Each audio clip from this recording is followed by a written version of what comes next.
اللہ تعالیٰ قرآن مجید میں ہمارے نبی کریم صلی اللہ علیہ وسلم کے بارے میں فرماتے ہیں، بے شک آپ صلی اللہ علیہ وسلم عظیم اخلاق کے مالک ہیں۔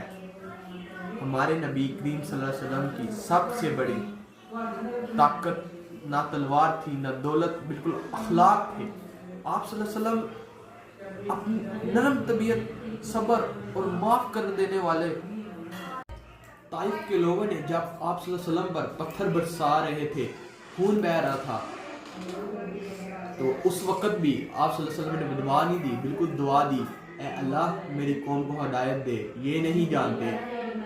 یہ ہے وہ اخلاق جس سے دشمن کو بھی دوست بنا دیا آپ صلی اللہ علیہ وسلم نے۔ نبی کریم صلی اللہ علیہ وسلم نے فرمایا، تم میں سے سب سے بہتر وہ ہے جس کا اخلاق سب سے اچھا ہے۔ آج ہمارے نوجوان اکثر سمجھتے ہیں کہ طاقت دکھانے کا مطلب غصہ، سختی اور دوسروں کو غضب ڈالنا ہے، لیکن اصل بہادری وہ ہے جو کہ ہمارے نبی صلی اللہ علیہ وسلم نے ہمیں سکھائی ہے۔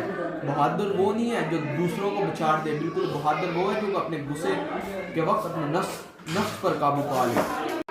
بھائیو، اگر ہم اپنے گھر، اپنے دوستوں کی محفل میں، اپنے معاشرے میں نبی صلی اللہ علیہ وسلم کے اخلاق کو زندہ کریں تو یہ دنیا بھی جنت کا منظر پیش کرے گی انشاءاللہ تعالی۔ جھوٹ ختم ہو جائے گا، نفرتیں ختم ہو جائیں گی اور محبت اور بھائی چارہ قائم ہو جائے گا۔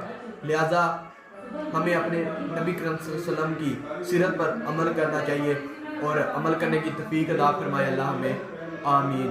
یہی ہماری دعا ہے کہ اللہ ہمیں، ہمارے نوجوانوں کو صبر کرنے کی توفیق عطا فرمائے اور سیرت پر عمل کرنے کی توفیق عطا فرمائے۔